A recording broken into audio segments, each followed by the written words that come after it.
Ships in the making, bound for a distant shore, world for the taking, men gone forevermore,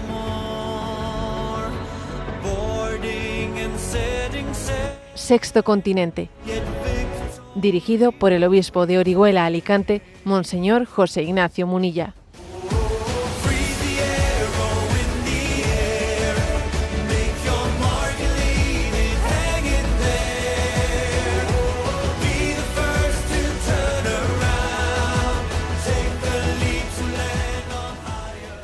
Un cordial saludo a todos los oyentes de Radio María. Un día más, con la gracia del Señor, nos disponemos a realizar este programa radiofónico llamado Sexto Continente, que lunes y viernes de 8 a 9 de la mañana, una hora menos en las Islas Canarias, realizamos aquí en directo en Radio María España. Y hoy voy a hablar, este es el último programa que tenemos en este mes de junio, el mes del Sagrado Corazón, y creo que el Sagrado Corazón nos ha hecho un regalo para este mes de junio. Concluimos con un regalo del corazón de Jesús, porque el corazón de Jesús, ¿qué es lo que quiere, en lo que muestra nuestro amor? Pues en que nuestro corazón se convierta y que retornemos a Él. Entonces, voy a comenzar el programa de hoy compartiendo pues un regalo que Dios nos ha dado, que el corazón de Jesús nos ha arrancado del mal. Pues un testimonio que hoy está corriendo por redes sociales, y es el testimonio pues de una médico llamada Olga, una médico abortista que había llevado adelante, ¿no?, pues su tarea como abortista en el Centro Policlínico Litoral de Granada, y que pues ha dado cuenta que lo que estaba haciendo pues es una barbaridad, y entonces ha sido rescatada. Y el Señor ahora le permite ser testigo de la vida. Ayer yo compartí este brevísimo vídeo que ahora de 30 segundos que os voy a compartir, lo compartí en redes sociales pues con un mensaje muy sencillo, ¿no? Impresionante el testimonio de esta médico abortista que muestra públicamente su arrepentimiento. Me impacta la expresión de sus ojos, que refleja verdadera consternación. Son ojos que, claro, esto en la radio no lo podemos ver, pero son ojos que están llenos de conmoción, están conmocionados, ¿no? Bueno, pues son 30 segundos. Como son tan breves estos segundos, lo voy a poner 2 veces para que lo escuchemos. Este es el testimonio de Olga, que corre por redes sociales. Luego lo escucharemos de una manera un poco más detallada en una breve entrevista de 5 minutos. Me siento muy, muy culpable de todos los abortos que realicé. Mucho. Siento así de culpable. No tengo hijos y yo siento que no tengo derecho a tener hijos. Es algo muy traumático. Si las mujeres vieran eso, no harían abortos. Delegan mucho trauma también a los médicos que lo hacen, y que estoy segura que no solo me pasa a mí, le pasará a muchos. Me siento muy, muy culpable de todos los abortos que realicé. Mucho. Siento así de culpable. No tengo hijos y yo siento que no tengo derecho a tener hijos. Es algo muy traumático. Si las mujeres vieran eso, no harían abortos. Delegan mucho trauma también a los médicos que lo hacen. Y que estoy segura que no solo me pasa a mí, le pasará a muchos. Bueno, este es el testimonio. Está corriendo por redes sociales, ¿no? Entonces yo me hago una reflexión. En primer lugar, hay esperanza, porque la verdad padece, pero no perece. Y existe una conciencia a la que, por mucho que intentemos violentar y acallar, pues no podemos hacer desaparecer. Es la presencia oculta de Dios en nosotros. Y como decía San Agustín, ¿no? Dice él en sus textos maravillosos, ¿no?, hablando de los momentos de su vida en los que él intentó acallar, ¿no?, su conciencia que le remordía, pero él intentaba acallarla. Dice San Agustín: Señor, pretender ocultarte el interior de mi conciencia es algo así como esconderte a ti de mí, no a mí de ti. O sea, ¿cómo me voy a esconder yo de Dios? Lo que estoy intentando es esconderle a Dios de mí para que yo no le vea a Dios, ¿no? Pero claro, pero ¿cómo se le puede tapar a Dios?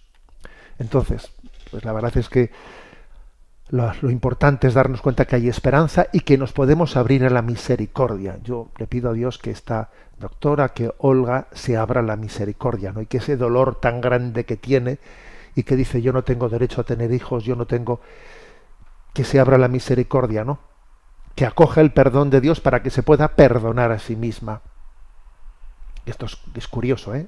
Si no nos dejamos perdonar por Dios, si no acogemos su perdón, es que nos autodestruimos, no nos podemos perdonar a nosotros mismos, ¿no?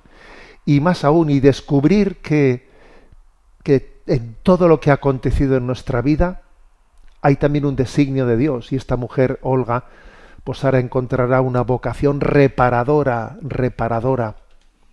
porque ha sido rescatada de la gran tribulación ahora para ser testigo. Y yo cada vez veo más claro que la victoria de la causa provida va a venir de manos de los testigos. De mano de los testigos va a venir. Por ejemplo, pues recientemente en este programa hablábamos de Giorgia Meloni, la primera ministra italiana, pues que es una rescatada, ¿no? Rescatada del aborto cuando su madre estaba a punto de abortar. Hemos sido testigos de tantos niños rescatados en la puerta de los abortorios. La victoria de la causa provida vendrá cuando alguien pueda ponerse delante del foro público y decir: a mí me rescataron del aborto cuando yo estaba a punto de ser sacrificado. O sea, los testigos van a ser claves, y testigos en muchos niveles, como por ejemplo Norma McCorvey, la que está dando testimonio de cómo fue manipulada en aquella famosa sentencia del año 1973, la sentencia Roe, en la que a ella se le manipuló para que el Supremo entonces liberalizase el aborto en Estados Unidos. Y ahora ella que fue utilizada para liberalizar el aborto, pues va dando conferencias donde es convertida al catolicismo, donde quieran escucharle y decir como todo fue un engaño y una manipulación. Y entre los testigos de la vida, claro, testigos claves son los médicos que se han dedicado al aborto, como fue el caso del doctor Natalson, ¿no? Con aquella famosa película del grito silencioso. Pero claro, doctor Natalson ya han pasado muchos años de su historia, y entonces ahora que vengan nuevos médicos, ¿no? De nuevo, siendo testigos, ¿no? De ese grito silencioso de esos niños no nacidos y que clama en sus conciencias diciendo, pues es que es importante. Al final, fijaros, la victoria va a ser de Dios a través de los testigos. El testimonio es clave, el testimonio de lo que Dios ha hecho en nosotros, de cómo hemos sido rescatados, de cómo somos testigos de cómo la mentira nos manipuló, de cómo los testigos, el testimonio. Damos la bienvenida a casa a esta doctora Olga, bienvenida a casa, ¿no? Y sabemos, ¿no? Verdaderamente que el Señor le consolará, que le hará testigo de la vida, que le permitirá reparar en esta vida, sí, reparar, ¿no? Pues el daño que ha hecho, la colaboración que ha tenido con el mal, Dios le permitirá reparar con su vida, ¿no? Pues tanto mal realizado. Y su testimonio salvará muchas almas y salvará muchas vidas. Sexto Continente es un programa que tiene interacción con los que sois usuarios de redes sociales en Instagram y en Twitter a través de la cuenta @obispomunilla, con los que sois usuarios de Facebook a través del muro que lleva mi nombre personal de José Ignacio Munilla. Los programas anteriores de Sexto Continente están a vuestra disposición tanto en el podcast de Radio María como en las plataformas de Spotify, de iVoox, también en el canal de YouTube de En Ti Confío, y también en la página web multimedia www.enticonfio.org. Allí también hay un apartado para Sexto Continente. Bien, como veis hemos arrancado pues con un regalo del corazón de Jesús el programa de hoy.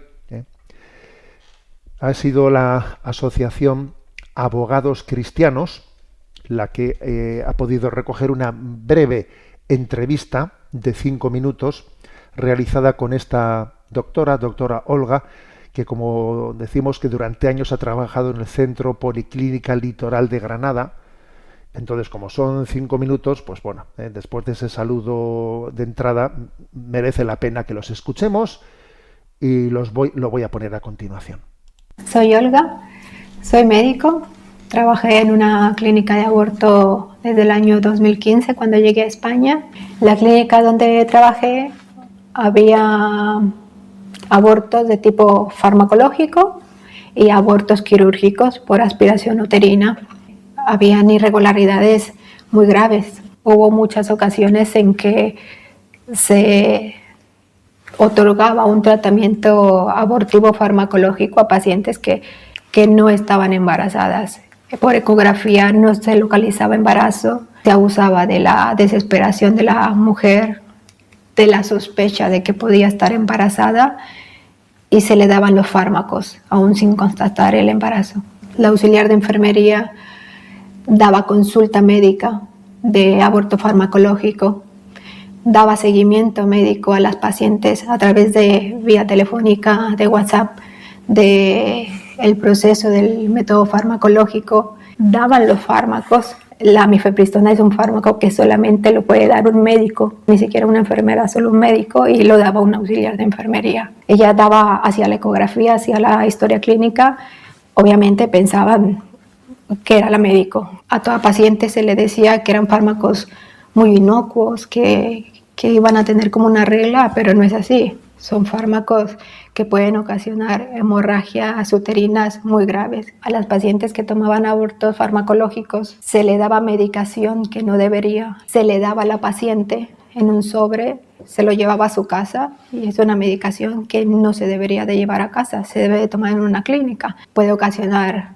hemorragias graves, hemorragias que ocasionan que una paciente se vaya a una sala de urgencias. Con las pacientes con abortos quirúrgicos se les decía que todo estaba bien, se les enviaba a casa, se les decía que si tenía dolor tomara medicación y ya no se les volvía a citar. Había mucho fraude con los pagos en efectivo. Era dinero negro, era dinero que no se reportaba a Hacienda y las historias clínicas se deshacían de ellas, se deshacían de cualquier indicio que una paciente se atendió en esa clínica. Siempre se me presionó para hacer abortos quirúrgicos. Sobre el aborto farmacológico, cuando solo se gasta en una cánula de aspiración y en un poco de medicación, tenía un costo de alrededor de 8 euros, comparado con un método farmacológico donde se gasta la principal medicación, que es mifepristona, mifegine, se gastan alrededor de 80 a 100 euros. Para evitar gastar en lo farmacológico, siempre se presionaba para que toda paciente, aunque estaba indicado el método farmacológico, toda paciente se tratara de hacer método quirúrgico por lo barato del método. Si tenía alguna duda una paciente, siempre el auxiliar de enfermería se encargaba de convencerla con decirle que era lo mejor, que si ya lo había pensado, que era lo correcto. Es un negocio el aborto. Yo, aunque fui médico abortista, de lo cual ahora que me arrepiento mucho, son muchos traumas que se generan. La gente no lo sabe porque las pacientes se sienten con ese derecho, pero delegan mucho trauma también a los médicos que lo hacen.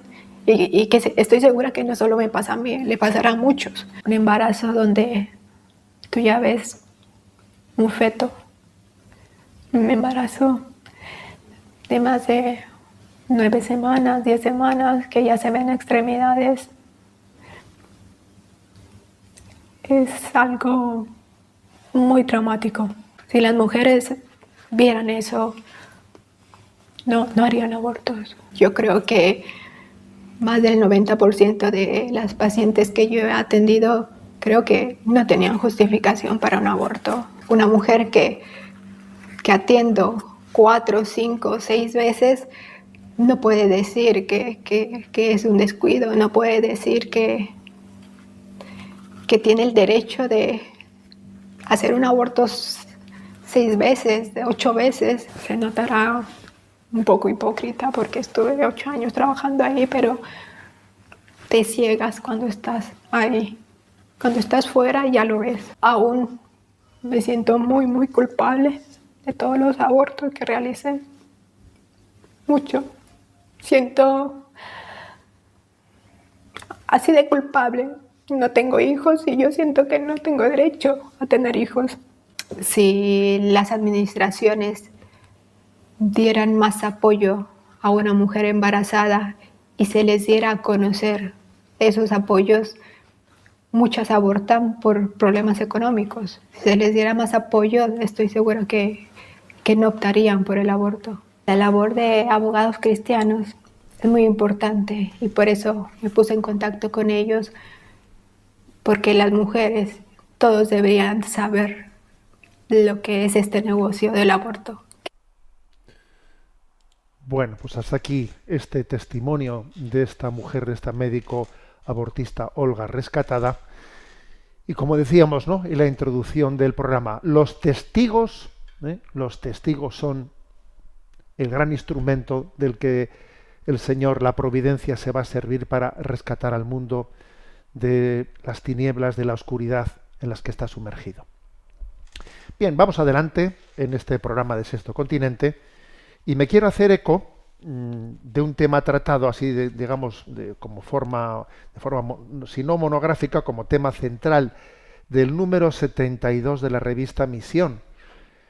Una revista que, como sabéis, es una revista de suscripción gratuita y que en el número de junio, julio, agosto, o sea, por lo tanto en el número de verano, pues ha querido hacer un número en el que tenga como tema central pues el antropológico, el de la unión, el del hombre como unión de cuerpo y alma.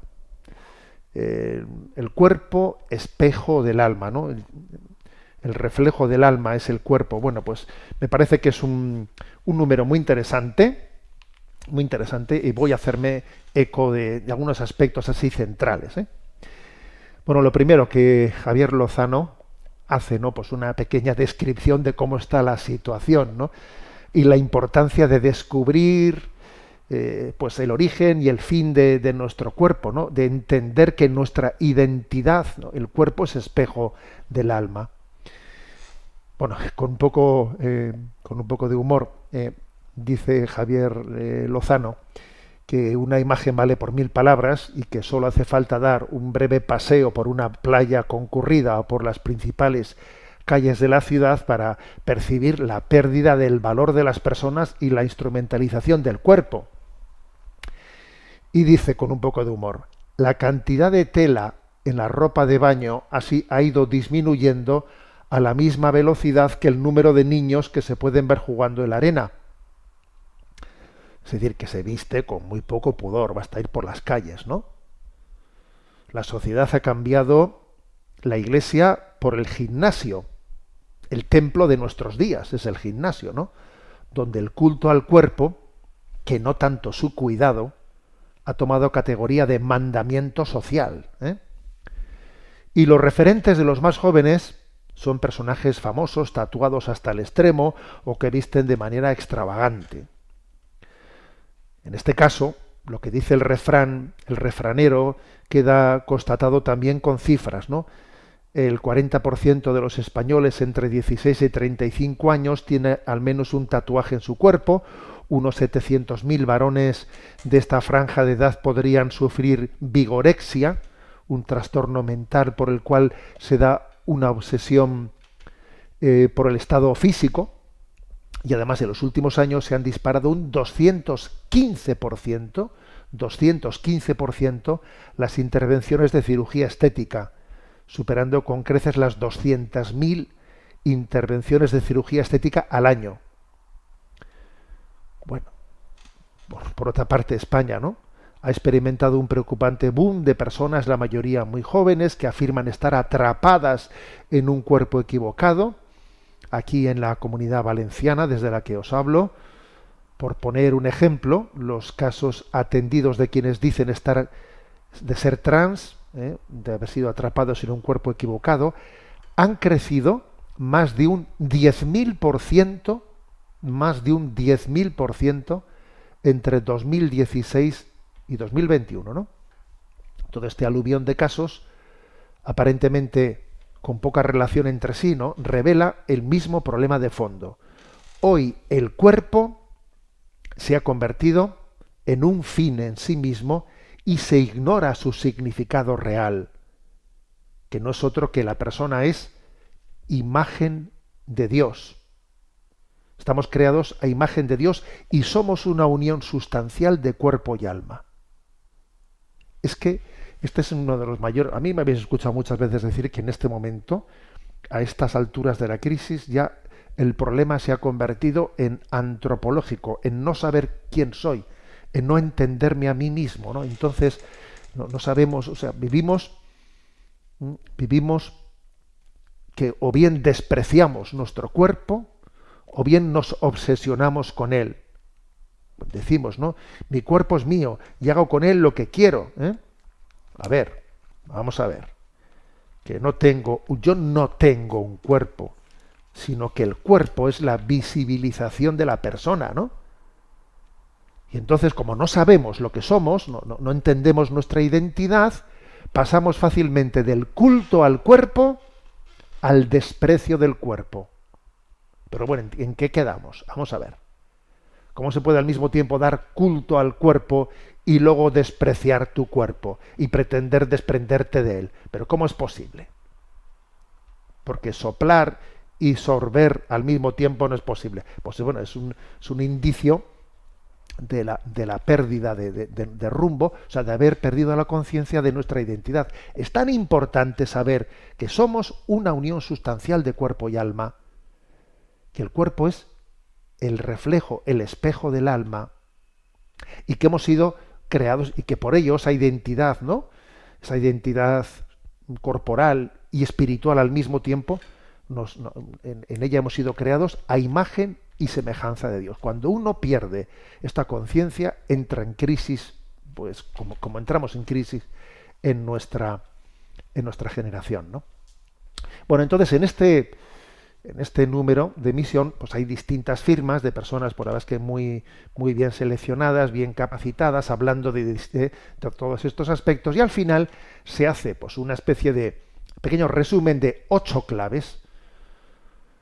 8 claves para reconocernos en cuerpo y alma, ¿de acuerdo? Yo brevemente las voy a leer y comentar y bueno, que son un pequeño resumen de lo que en esa revista se nos ha ofrecido, ¿eh? Lo digo porque es que sé que a veces recibimos montones de cosas, ¿no? Montones de cosas.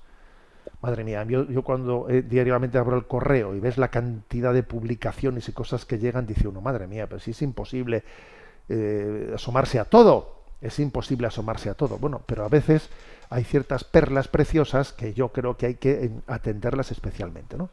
Entonces creo que este número, como digo, es muy interesante. 8 claves para reconocernos en cuerpo y alma y entender nuestra identidad, ¿no?, sustancial, de unión sustancial de cuerpo y alma. Primero, cuerpo y alma en unidad. En unidad. La persona es una unidad de cuerpo y espíritu.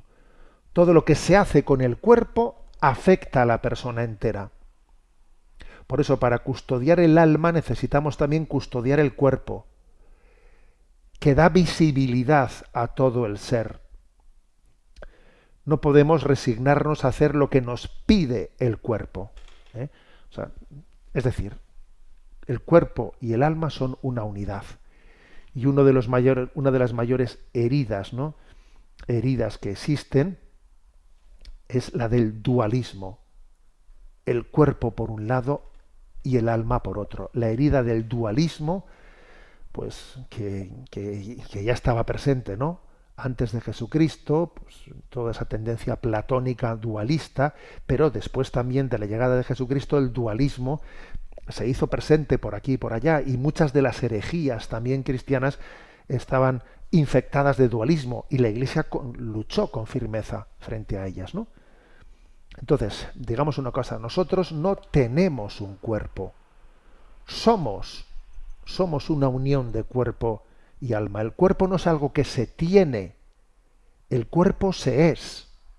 Entonces, claro, ahora tú fíjate, cuando viene alguien y dice, yo estoy atrapado en un cuerpo distinto. Tú fíjate, alguien que dice eso, pues es que es el dualismo llevado a la máxima expresión. ¿Eh? Pero claro, para poder llegar a eso se han dado muchos pasos intermedios, ¿no? Entonces, cuidar el cuerpo, sencillamente, ¿no? Tener respeto hacia él, pues es tener respeto hacia la propia persona, ¿no? Segunda clave, cuerpos para la gloria. Con la muerte, el cuerpo y el alma se separan, pero esto es temporal. La separación del alma y del cuerpo no tendría que haber existido. Es fruto del pecado original. El dualismo, el gnosticismo y el maniqueísmo han dejado vicios de pensar que en nosotros hay una parte buena y una parte mala. No es así. El cuerpo glorioso está unido de nuevo a nuestra alma. Tiene vocación de eternidad. Bueno, comento brevemente esto, ¿no? A ver, existe una separación de cuerpo y alma en el momento de la muerte. Es lo que se llama escatología intermedia. Un tiempo intermedio en el que hasta la resurrección final de los tiempos, pues el cuerpo está separado del alma. Pero fijaros bien, aquí dice una cosa, ¿no? Pues muy interesante, lo dice Rafael Gil, ¿no? Que es director académico del programa de Teología del Cuerpo de la Universidad de Francisco Vitoria. Dice Rafael Gil que la separación de cuerpo y alma en sí no tendría que haber existido, que eso es fruto del pecado original, que el plan primero de Dios era que el hombre no muriese. La muerte entró por influjo del pecado, ¿no? Del pecado original. En el designio de Dios, el hombre estaba llamado a tener la vida eterna sin la muerte, sin la muerte. Entonces, la separación del cuerpo y del alma no deja de ser algo que tiene, ¿no? pues bastante de traumático, y además es algo temporal hasta que volvamos a unirnos a nuestros cuerpos. A ver, escuchar esto es importante, es que estas cosas para entender nuestra identidad son claves, son esenciales, ¿no? Luego, mi cuerpo está llamado a la gloria. Mi cuerpo está llamado a la gloria. Este cuerpo que a veces experimentamos, que nos da tanta guerra por las enfermedades, por lo que es cuando pasa el tiempo, pues cómo nos vamos desgastando por la vejez, etcétera, nos vamos haciendo torpes y tenemos la sensación de que ahí tengo algo que me está estorbando, que es mi corporalidad. No. Este cuerpo está llamado a la gloria, plenamente unido sustancialmente a nuestra alma. Tiene vocación de eternidad. Nuestros cuerpos son para la gloria. Tercer punto. El demonio odia nuestro cuerpo. El culto al feísmo campa hoy a sus anchas. Detrás de este fenómeno está el demonio, que odia aquello que no tiene. El demonio no tiene cuerpo, y entonces él odia al cuerpo. Y es que nuestros cuerpos hacen visible el misterio invisible de Dios. De ahí que el enemigo Satanás se esfuerce por oscurecerlo y denigrarlo. Frente al culto a lo feo, como los atuendos y las modas horrendas, la persona está llamada a irradiar la belleza que emana de Dios. Ese tercer punto es clave. A ver, el demonio odia al cuerpo. Primero, porque él no tiene cuerpo. Porque él es un espíritu que no tiene cuerpo. Y además odia el cuerpo porque hace visible el misterio invisible de Dios. Entonces, fijaros, ¿no? Esa generación, o sea, toda esa cultura del culto a lo feo, a lo feísmo, a las modas horrendas, ¿no? A ver, detrás de eso hay un odio a la belleza. Obviamente, quienes practican o ese tipo de culturas o subculturas no son conscientes de ello, no son conscientes, ¿no? Pero detrás de ello hay un odio, detrás del culto al feísmo, que ves tú en muchas ilustraciones, en muchos cómics, en muchas cosas, ¿no? Parece que las cosas se hacen cuanto más feas mejor, ¿no? Bueno, pues detrás de ese culto al feísmo, en el fondo hay un odio a la belleza, porque la belleza es un reflejo de Dios. Por ello estamos llamados también, ¿no? Pues con austeridad y con equilibrio a lo siguiente que voy a decir ahora, que es el punto cuarto de claves para reconocernos en cuerpo y alma. Recuperar la elegancia. Sí, estamos llamados a recuperar la elegancia, porque el vestido es expresión del valor que damos a nuestro cuerpo. Por eso no es extraño constatar que hoy no está de moda vestir con elegancia. Predominan los atuendos desenfadados en el mejor de los casos, incluso los que rozan con la indecencia y la vulgaridad. Para recristianizar la cultura es preciso recuperar la elegancia y la modestia en el vestir. Fijaros, ¿no? Existe aquí, como decíamos antes, no existe, no hay como punto intermedio, entre, ¿no? o obsesionarme por el cuerpo o despreciarlo. Y también hoy en día está muy de moda, se ha introducido la cosmeticorexia, que por cierto, de la cosmeticorexia habla el número de Hace Prensa de este número de este mes de junio. La cosmeticorexia. Entonces, ¿qué es esto de la cosmeticorexia? Bueno, pues que en esta obsesión de no vivir equilibradamente nuestra relación con el cuerpo, pues hoy en día pues reina Instagram Face, ¿no? ¿Y qué es Instagram Face? Pues una especie de versión mejorada de mi cuerpo, pues a través de los retoques que Instagram hace de cómo es mi cuerpo. Y entonces Instagram Face hace una versión tuya que es perfecta, sin arruguitas de ningún tipo y no sé qué, y entonces todo el mundo, y los jóvenes en TikTok y en no sé qué y en no sé cuántos, pues a intentar conseguir a través de la cosmeticorexia, a intentar conseguir que mi cuerpo coincida con el Instagram Face.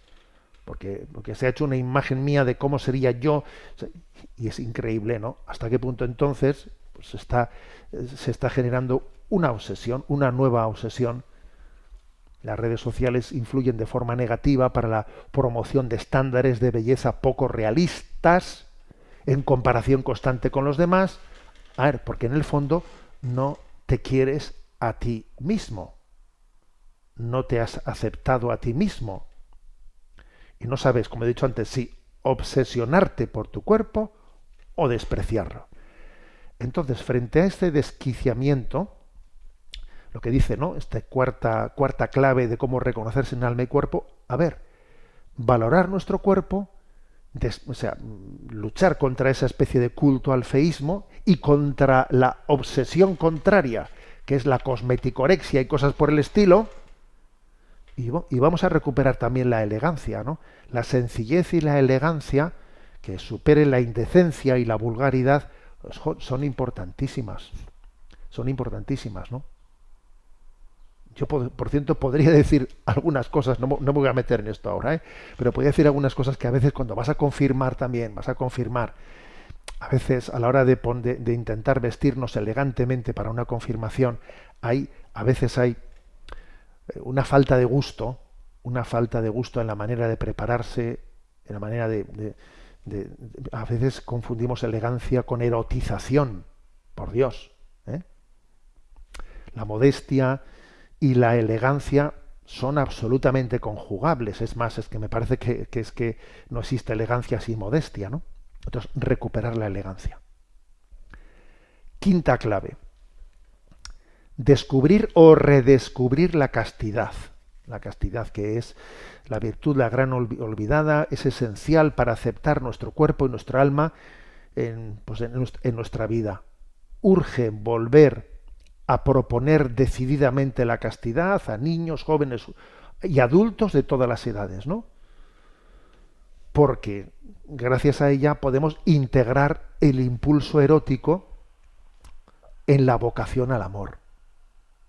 Es que claro, eso es básico. Si el impulso erótico no está integrado en la vocación al amor, entonces acaba siendo algo que provoca un dualismo, ¿no? Y además ser castos nos permite el asombro, la admiración, la gratitud, ¿eh?, hacia las otras personas sin pretender poseerlas. Cuando uno vive en castidad, pues mira a las personas pues de una manera maravillosa, admirándose de lo que Dios ha hecho en ellas, con gratitud, sin pretender poseerlas, ¿no? Sexta clave. La quinta era lo de redescubrir la castidad. Sexta clave, dar la vida por la pureza, porque obviamente eso es una batalla. En los tiempos en los que vivimos hay que dar la batalla, dar la vida por la pureza. Entonces, en este número de misión se habla de una joven española, Marta Obregón, que está en proceso de beatificación, que fue asesinada por un violador en serie en la década de los 90. Con tan solo 22 años prefirió morir mártir de la pureza. Esto nos recuerda pues al caso de Santa María Goretti, ¿no?, que con 14 años recibió pues unas puñaladas y allí falleció, ¿no?, y falleció en la fiesta de Santa Inés, también virgen y mártir. Luego aquí tenemos 3 jóvenes modelo de la virtud de la pureza. Santa Inés en los años, los siglos primeros de la vida de la Iglesia, Santa María Goretti ya en el tiempo moderno, y en nuestros días Marta Obregón, en proceso de beatificación, ¿no?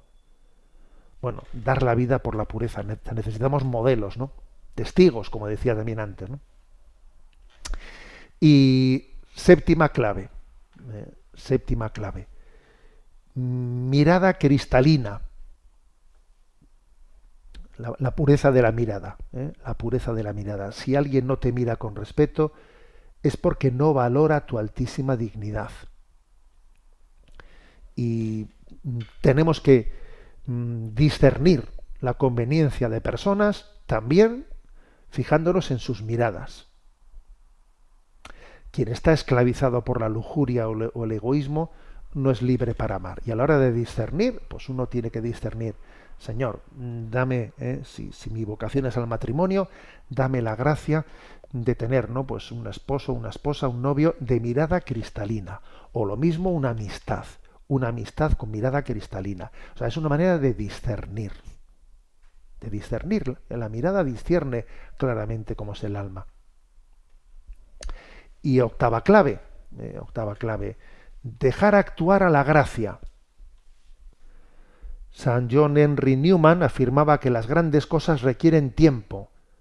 Crecer en virtudes como la castidad, la modestia o la pureza pueden ser un proceso lento. También Dios puede hacer que las cosas sean rápidas, ¿eh? O sea que a veces Dios da el don de la sanación de una manera así rápida, y otras veces, pero lo frecuente suele ser que la batalla sea larga, ¿no? Sea larga.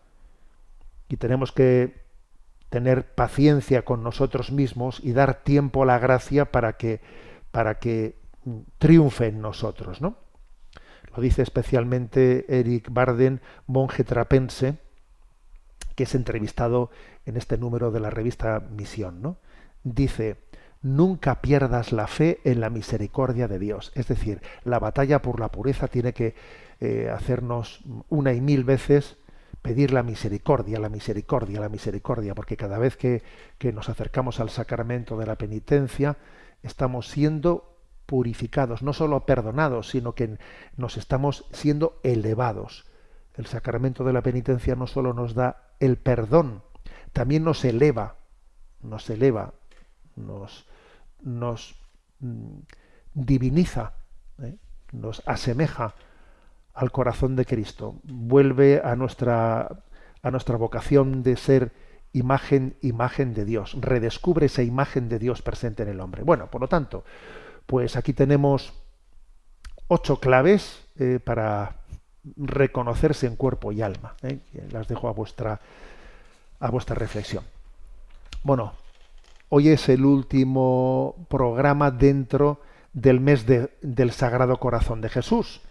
Y he dicho, a ver, voy a elegir una canción en el entorno del Sagrado Corazón de Jesús, así, digamos, un tanto, digamos, de original, ¿no? Entonces, pues me he acordado de una canción de Hakuna Group Music que se llama Pasión de Dios, que de una manera explícita no habla del Sagrado Corazón, pero habla de algo clave en la espiritualidad del corazón de Jesús, de algo clave, que es que aprendamos a amarnos a nosotros mismos desde el amor que Jesús nos tiene.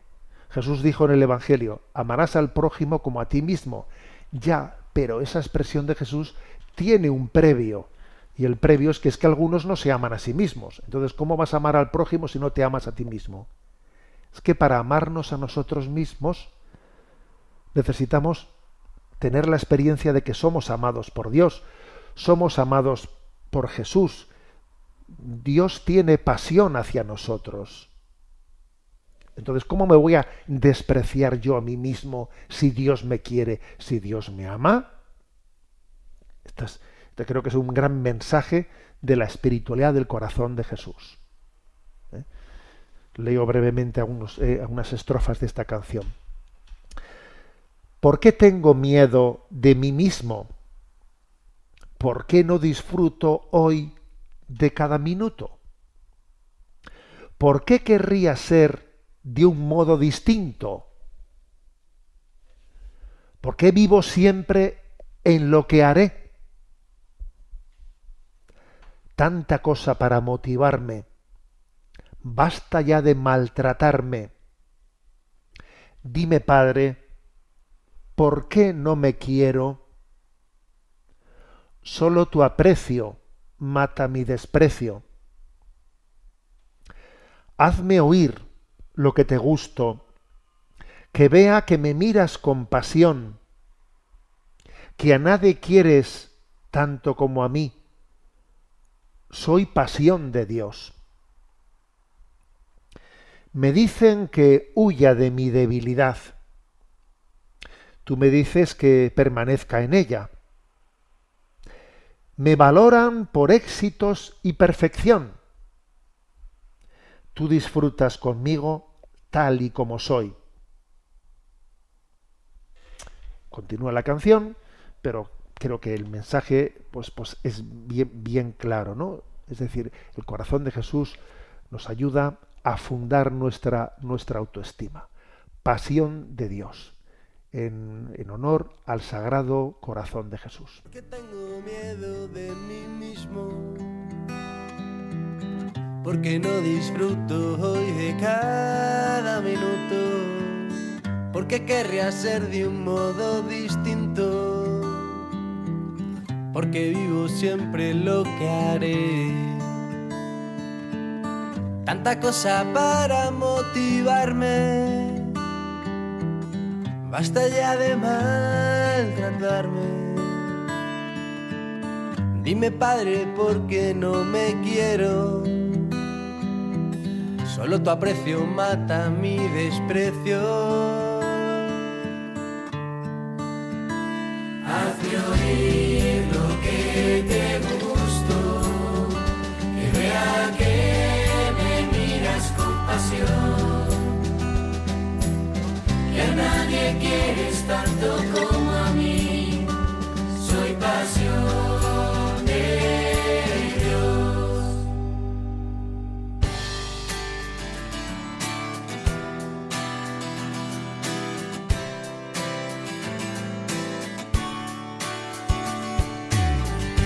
Dicen que huya de mi debilidad.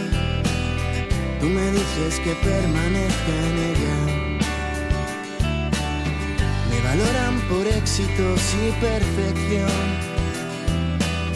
Tú disfrutas conmigo tal y como soy. Débil, enfermo y en pecado. puro, impotente, quebradizo. Solo así descubro cómo me ama, solo así descubro cómo me quiere.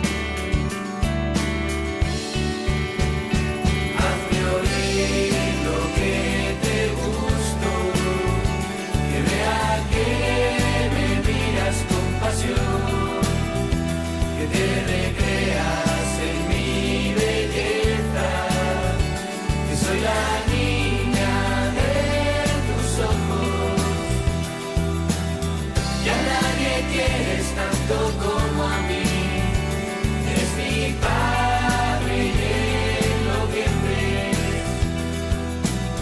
que a nadie quieres tanto como a mí, soy pasión de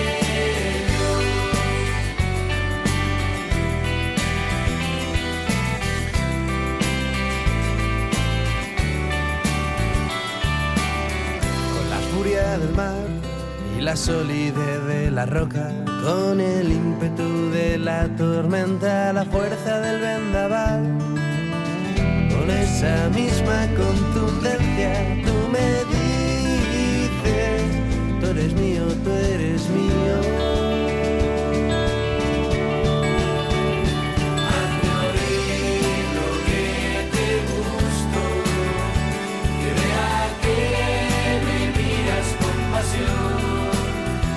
Que te recreas en mi belleza, que soy la niña de tus ojos, que a nadie quieres tanto como a mí, es mi padre y enloqueces,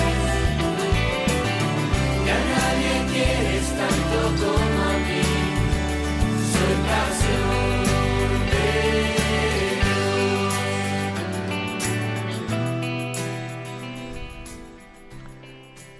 Sagrado Corazón de Jesús, en vos confío. Bueno, pues vamos en este momento a tener nuestro rincón de atender vuestras preguntas y consultas, que sabéis que hay un correo electrónico habilitado, sextocontinente@radiomaria.es, sextocontinente@radiomaria.es, y a José, que está en la emisora, le vamos a pedir que nos presente las preguntas seleccionadas. Muy buenos días. Muy buenos días, monseñor. Pues un oyente anónimo pregunta: estimado monseñor Munilla, le agradezco mucho su excelente programa. ¿Me podría ayudar a responder a esta pregunta? ¿En qué consiste el juicio particular? ¿Los pecados confesados y absueltos en el sacramento de la penitencia vuelven a ser juzgados en el juicio? ¿Están presentes allí de alguna manera o han desaparecido totalmente con la absolución? ¿Y los pecados a los que se les ha aplicado una indulgencia plenaria? Me han preguntado esto varias veces y no sé contestar bien. Muchísimas gracias. Bueno, vamos a ver, una cosa que dice nuestra fe católica es que el juicio particular, el juicio particular se distingue del juicio final. El juicio particular es el que acontece en el momento de nuestro fallecimiento. El juicio final hace referencia al momento de la parusía, cuando Cristo vuelva en gloria y cuando sea también el fin de los tiempos. Pero hay que entender que no es que el juicio final vaya a tener una sentencia distinta al juicio particular. Lo que el juicio final añade es la resurrección de nuestros cuerpos y la unión de todo el cuerpo místico pues en el cielo, que es la Iglesia, ¿no? Bien, pero a ver, a la pregunta que decía nuestro oyente. ¿Qué es lo que mis pecados pasados que fueron perdonados entran en el juicio del momento de mi muerte, en el juicio particular? Lo que dice nuestra fe católica es que somos juzgados por Dios del estado, ¿no?, en el que se encuentra nuestra alma en el momento de la muerte. El juicio no es un juicio de lo que pasó en mi vida, anteriormente, o de una especie de promedio de lo que ocurrió. No, porque lo que en mi vida aconteció y de lo cual yo me arrepentí plenamente, y Dios ha desbordado su misericordia en mí, no existe ante Dios. algo que a los hombres nos cuesta creer, ¿no? O sea, es decir, cuando Dios perdona, y su perdón es total, igual que Él es capaz de crear de la nada, es capaz también de volver a la nada nuestro pecado del que nos hemos arrepentido y hacia el cual Dios ha volcado su misericordia. El Dios que crea de la nada también vuelve a la nada, es como si dejase de existir el pecado de nuestra vida del que nos hemos arrepentido. Entonces, en el juicio particular, somos juzgados del estado en el que se encuentra nuestra alma en ese momento, no de los pecados que hicimos anteriormente, de los cuales ya nos arrepentimos y pudimos repararlos, etcétera. Esto es importante, porque es verdad que hay personas que son tentadas de no terminar de creerse y acoger el perdón de Dios, y entonces están volviendo y volviendo a los pecados que ya fueron perdonados y le dan vueltas y no terminan de creer en ese perdón de Dios. En el fondo, pues es una falta de confianza, ¿no?, en la misericordia de Dios, y además es una tentación de distraernos de este momento. A ver, en este momento con lo que tengo que estar atentos es en vivir en plenitud el momento que Dios me da. No te distraigas con los pecados anteriores de los cuales ya te arrepentiste y Dios te los perdonó. No te distraigas con ellos. Ante Dios no existen. Dios los volvió a la nada.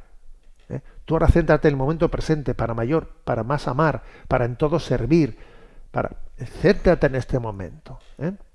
Que yo muchas veces he dicho un refrán que dice: tentación a destiempo, remordimiento a destiempo, tentación encubierta. A ver, que ese remordimiento es a destiempo, si aquello ya está perdonado. Hay una tentación encubierta que es distraerte de este momento. Remordimiento a destiempo, tentación encubierta. Tú ahora céntrate en este momento. Y en el juicio particular somos juzgados de la situación en la que se encuentra el alma, ¿no?, en ese momento. Y los pecados a los que se les ha aplicado una indulgencia plenaria, obviamente, si la indulgencia plenaria fue bien ganada, con una contrición perfecta, y pues claro, eso pues no existen, no existen. Otra cosa es que que la purificación o la contrición fuese imperfecta, y entonces yo necesite también purificarme con una contrición perfecta. Pero como digo, la clave está en que nosotros somos juzgados de nuestra situación actual, delante el momento en el que cómo está nuestra alma cuando se presenta delante de Dios, no cómo estuvo en un tiempo, cómo se encuentra mi alma en este momento en la presencia de Dios. Adelante con la siguiente consulta. La siguiente pregunta nos dice una oyente llamada Cristina. Buenos días, monseñor. Primeramente quisiera agradecerle su labor de evangelización incansable.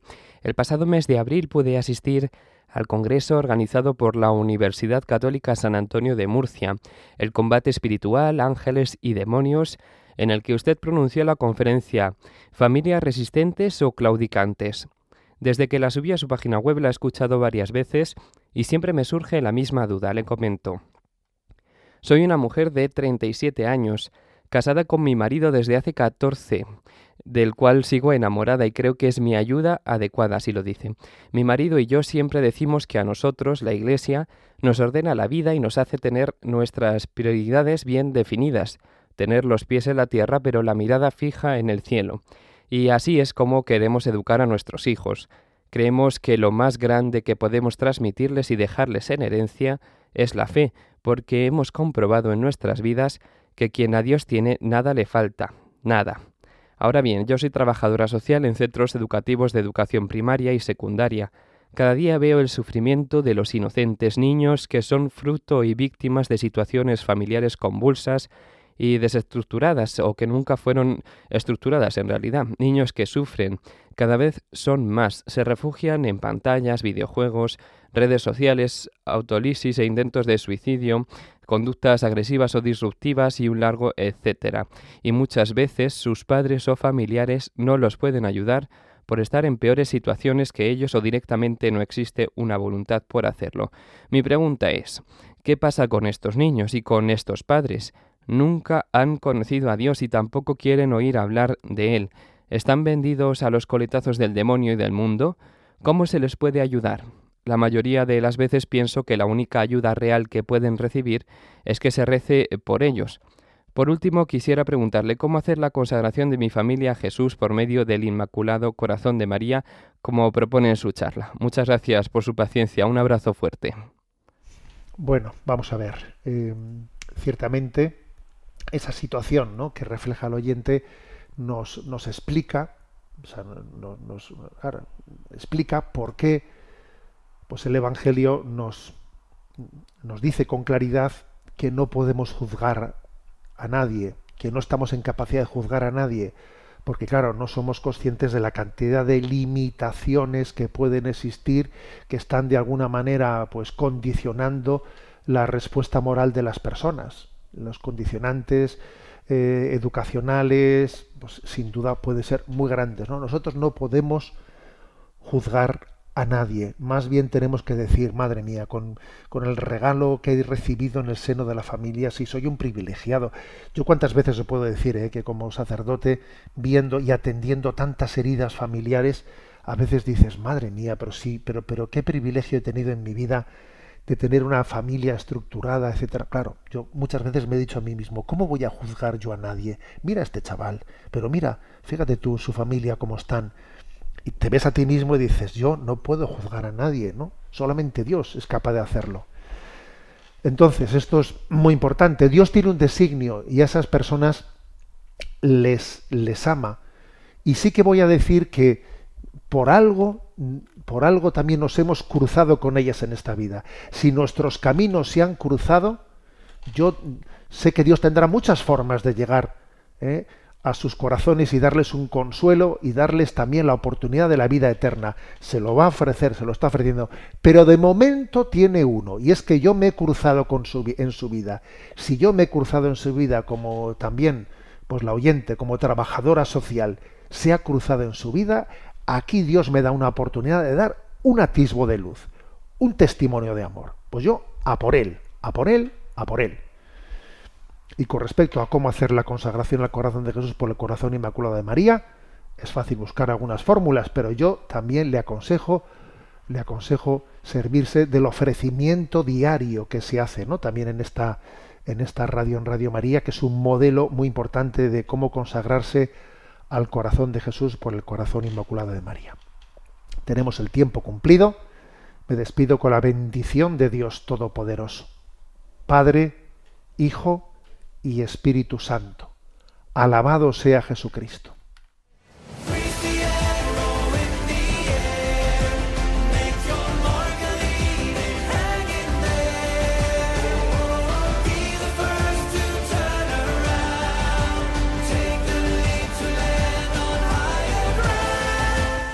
Finaliza en Radio María Sexto Continente, dirigido por el obispo de Orihuela, Alicante, Monseñor José Ignacio Munilla.